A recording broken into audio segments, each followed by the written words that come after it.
Welcome back to day 6. We have a strong flow today, starting off with some pelvic curls.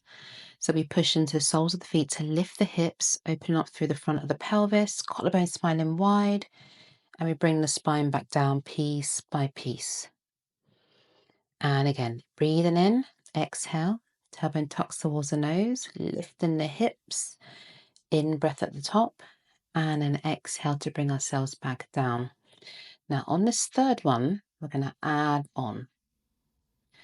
So we lift the hips, peel the spine up, just like we did before, but this time we're going to keep that left hip high as we dip the right hip down towards the floor. Push into the right foot to level the hips, and then same on the left side. Dipping down that left hip, leveling up the pelvis, take an in-breath, and an exhale coming all the way down. We've got 3 more rounds just like this.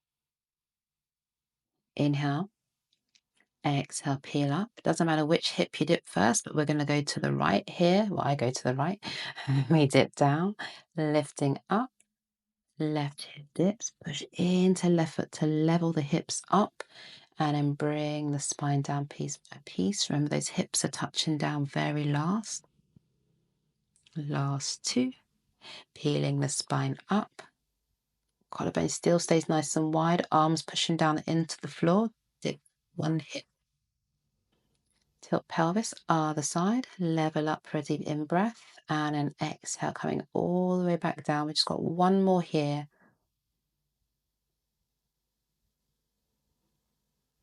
Peeling the spine all the way up. Last time, dip in, right hip down, left hip down, lift the hips nice and high, and an exhale, bringing the spine all the way down. We take a quick break here because we're going to come back up into another bridge move. So I wanted to give the hips a quick release here. So you can either rock side to side, you can circle the knees away from each other, circle the knees in the same direction, whichever feels like a good release and is going to prep you for the next move. The next one, we're going to be lifting a leg. Hello. So from here, lifting the hips all the way up. We're going to come up onto the toes on that left foot. And we're going to lift the left leg into tabletop. Toes come down, whole foot comes down. We'll do the same on the right side. Toes, and then lift. So it's up to you here. You might just want to just do the toes. So you don't have to lift the leg all the way up. We need to make sure that we have our stability. So as I'm lifting this right leg, my left foot is really pushing down into the floor. I'm also using my arms to help me here, to keep my hips lifted and to give me that stability. We're walking in place. So we're just alternating sides, keeping the breath nice and even. I'm always trying to find that evenness across the pelvis.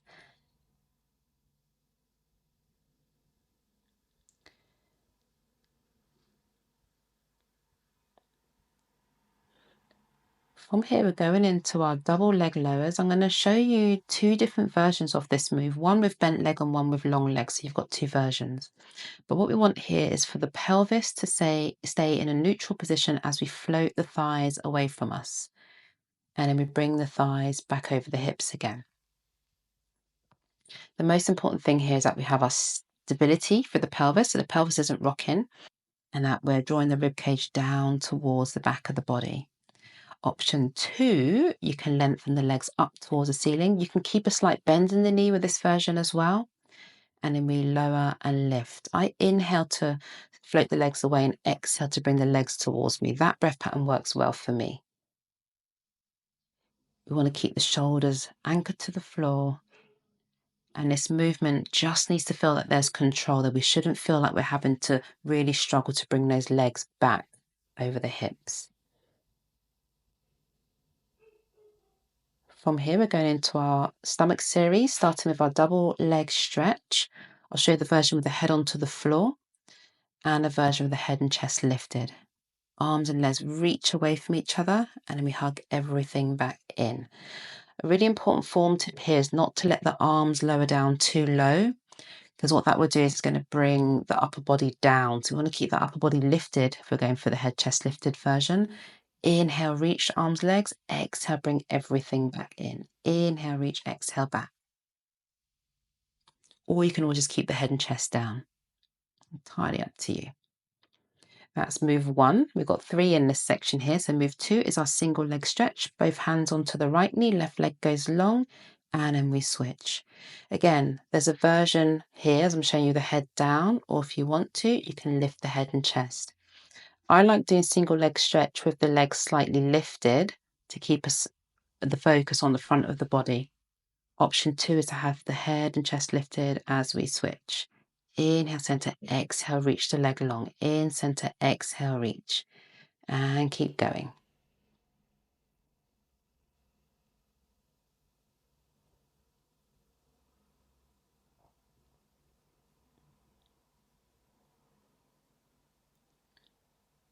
Hugging both knees in, head and chest comes all the way down.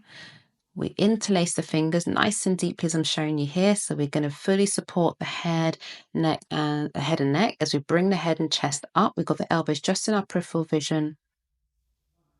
Reaching the left leg long, right knee bent, and we twist towards our bent right leg and switch.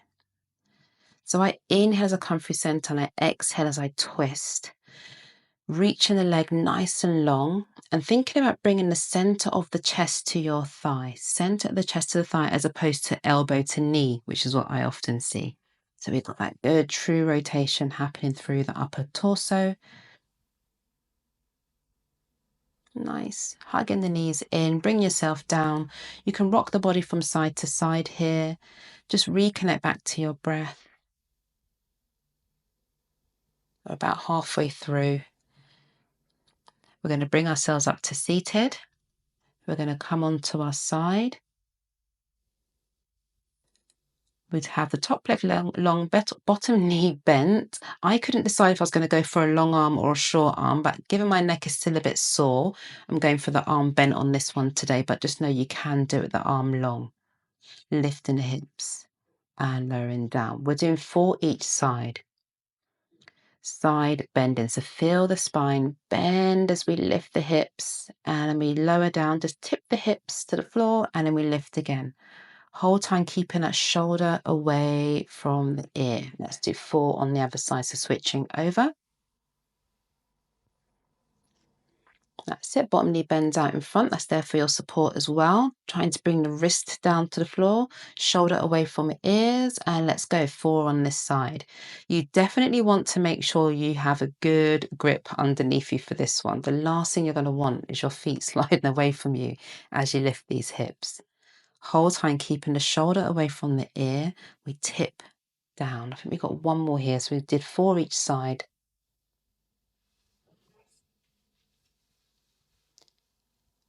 Push back into rest position, and we're going into a series which is called the knees, what I call the knees off series. I'm sure that's not what I've called it, but I'm not sure if that's what it's formally called. So bringing ourselves into a 4-point kneel, tuck the toes under, push the hips back. 4-point kneel. Now, head chest stays lifted. Push into the hands, lift up through the belly button, and then lift the knees off the floor. Push up into what we call in Pilates an up stretch. We come back to the knees hovering off the floor. We place the knees down with control and then push the hips back towards your heels. Now I'm going to show you 2 versions. You can either keep the toes tucked as I have here, and I'll also show you a version where we lengthen out the feet when we come into our rest. So knees up, lift up through the belly button to come into your up stretch. Hips high, and then we lower the knees down, hover. Knees come down, push back into rest position. So this is the version where now I thought, actually, I prefer my feet lengthened out. With the toes tucked, though, you do get a really nice stretch as you push the hips back. Knees up. Lifting hips. Coming down with control. Knees come down. Push back into rest. We've just got 1 more round to go. 4-point kneel. Push into the hands. Knees up. 1 and 2. We push the hips up. That was more than 2 seconds. We bring the knees to hover off the floor. Knees down with control. Nice. Push back into your rest position. We are nearly there. We've got one more move to go. We're going to bring ourselves onto our tummies.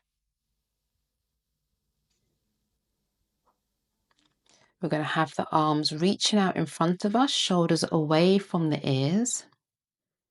Allow the front of the body to be relaxed. We're going to keep the left hand onto the floor. And we're going to push into that left hand as we lift the right arm, the head and chest. We're going to do 5 each side. So pushing up for 1 and coming down.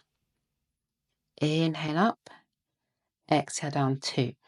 We want to make sure here that we're keeping the weight of our body dead center of our mats. So trying not to lean over to your left or right, but you can actually use that left hand to help you lift. So it can be an assistance if you need that.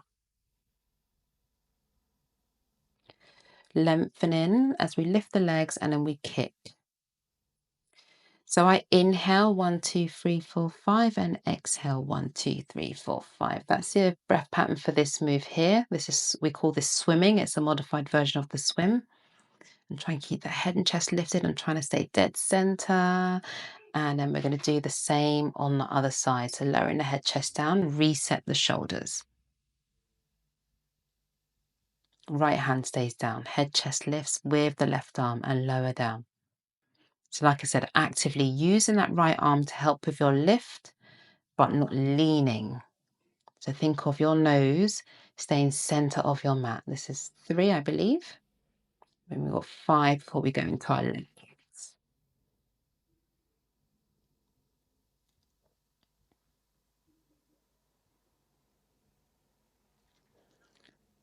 Lengthen to lift the leg, lengthen, lift, and then we go into our flutters. Inhale for 5, exhale for 5. Keep looking forward, look where you're swimming.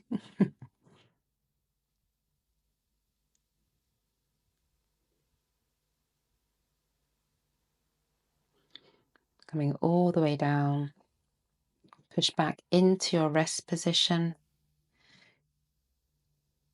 Hips towards the heels, either reaching the arms out in front of you. There's also an option where you can just fold one hand on top of the other and place your forehead on the back, down the back of your top hand there as well. You can decide whether you want to rest here in your rest position, or if you want to do a few cat stretches with me just to finish up, just to release everything off. And if you're feeling like you need something a little bit more, what I will link to is I have a stretching routine, which I link to in the notes below. Otherwise, I look forward to seeing you tomorrow. We have a really stretchy routine tomorrow, actually, for day 6. So I look forward to seeing you then. Take care.